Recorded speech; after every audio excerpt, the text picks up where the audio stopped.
What's the best movement in Arena Breakout? Well, it's a tough question because it depends on how many fingers you play, what guns you use and much more. But in this video we're going to go through every single movement in Arena Breakout. Doesn't matter if you're a sniper or an assault lover who takes on those close range fights, or just a Timmy with dum-dums. I'll show you what's the best movement you can use and what's the best way to counter it. So let's just get into the video. Alright, so first we'll start with defensive movements, and it's basically the movements that you use while you're in a defensive situation, like when you're caught in wide open and you run away, when you're damaged and you can't fight back, or when you're extracting. While you're in a defensive situation, it's so important that you don't panic easily and not to just run in circles or, I don't know, bunny hop. Knowing what's the best movement you can use in that situation helps you to increase the chances of getting out of it alive by a ton. Alright, so first let's say you was just running in wide open and you see a guy shooting you from there. Now before doing anything, you got to see if you even stand a chance. Like, if you see your chest health turn into 20 by one shot, you pretty much can't fight back. So you have to prioritize running away ASAP, which I will talk about shortly. But let's say you do stand a chance, like you see his shots are not hurting you that much and you might be able to take him out. Now there's two different movements you can use. For the first one, all you have to do is to sit, peek left and right and try to find him while you're peeking. Now you might say, bro, why should I sit in wide open while I can do bunny hops or just run away? Well, first, if you don't kill him now, God knows where he's gonna go, what he's gonna do and all of that. And second, he wasn't really killing you. If he could, you would be dead. But like, this guy was only using A1s, and even if he was a sniper, he's probably using T3 or T4 armor, cause like, that's what they do, right? So you probably can get him. And the next movement is the bunny hop plus back and forth movement.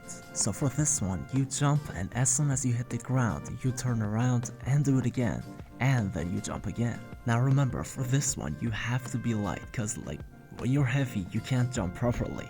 And even if you do, you'll lose a lot of stamina. Unlike the first one, which must be used when you're heavy and you can't run, and you obviously know when you're heavier you're protected, so sitting in wide open wouldn't be that dangerous either. Now the problem with this one is, once again a fellow Timmy might say, but dude, why should I even move back and forth while I can just move forward and go behind the cover? Oh, you think you're smart, right? Okay, look, Einstein. If your target was moving in a straight line, you would be like, okay, he will continue moving in a straight line, and you will keep shooting in that direction. But then a smart 762 viewer will move back, and you think, oh, he's trying to go back.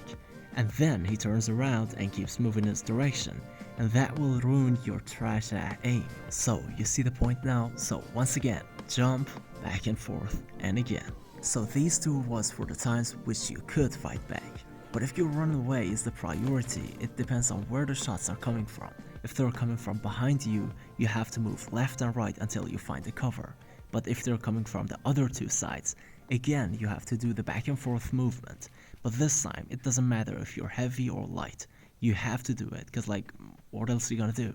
Now there is another honorable mention for the defensive ones, and it's called the man I'm dead movement. And it's just basically acting like you're dead. Only works when you are on the high ground, and when you're getting shot, you just have to face the opposite direction of the shots coming, and you just go prone. If you're far enough and they're dumb enough, they might fall for it. Not to mention I did fall for it a few times. Alright, now it's time to move on to the second movement, which is mostly used by dum-dums and snipers if they're good enough. And it's called the sprint baiting. Now look, I don't have a gameplay for dum-dums, cause I usually don't run it. Obviously, but back in the day, or when I used to play cohorts a lot, I've been doing this and it did work 90% of the times. And the sprint baiting is basically, let's say you're holding an angle and your opponent is also holding that angle in front of you. Now, what you have to do is to let go of that angle because you're playing with dum-dums, and if he peeks with his head out, you're done. So you leave that angle and run for a bit, and then you move in place so you don't stop making noises, because if you do, he'll be like, okay, so he's probably holding another angle. And as soon as you heard him move, and I'm saying it, as soon as you heard him move, run it back and hold the angle or just jump in front of him. Now there is another way of doing it which is a bit more risky, and it's when you take damage intentionally and then you run away and do the rest. Like I said, this one's a bit risky, so I don't suggest it if you're not using a sniper. Alright, now the last defensive movement is about extracting. It's just a little tip, it's not that special.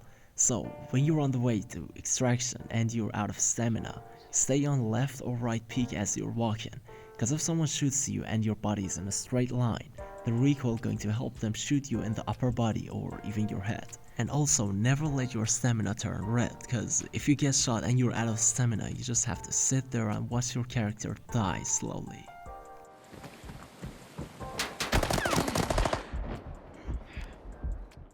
Alright, now it's time for the tips about offensive movement. You know, the thing about offensive movement is most of it is so basic and it's been mentioned a million times. But don't worry, I'll explain the basic ones briefly, I won't let your time be wasted. So the first one is right hand advantage. If you handle the fight in a certain way that when you're peeking, you peek on your right and you force your opponent to peek on his left, you would have the upper hand. And there's two advantages. One, your gun won't be blocked by the wall or enemy itself, plus you're less visible. The second tip is to drop your bag, nothing else. I don't usually do it, I mean, I don't even focus on movements. But yeah, that would help. And now, the last offensive tip, the meta movement, which is actually the whole point of the video. Look, in Arena Breakout, we don't have drop shots, cause it won't let you shoot while you're going prone. We do have jump shots, but the accuracy is terrible while you're jumping, so that can't be the meta movement either. Now we're only left with the crouching, peeking, and jiggling. And guess what? You can combine them all. But the question is, how much of each should I put in? You know, the whole goal of doing any movement is to become a harder target. And when you're a harder target, your opponent is also a harder target naturally. Cause you can't sustain the same accuracy while you're doing crazy movements. And well, the difference is obvious. Now, you might say, bro, I can do that and I'm still accurate. Okay, good for you, then why did you even watch the video? You're doing the hardest movement and you're still accurate, so I don't know what you're doing here. Anyways, he talks a lot lately. So what I would suggest is that if you're using 5.56 or any other weak cartridge, since you're not going to kill them that fast, then let it be. Make yourself a hard target to hit too. So sit and keep spamming left and right peaks and shoot. Now if you're using a better cartridge like 762, you actually don't have to spam the left and right peak. Just sit, peek on your left or right, and stay there and put your focus on your aim. And that's what most of the pro players do, and I'm pretty sure you've seen it many times. They just sit, peek on left or right, and then they stay there until they get the kill. And that was it for today's video. Thanks for watching it till the end. If you did enjoy the video, don't forget to like it. And hey, please keep your dreams alive.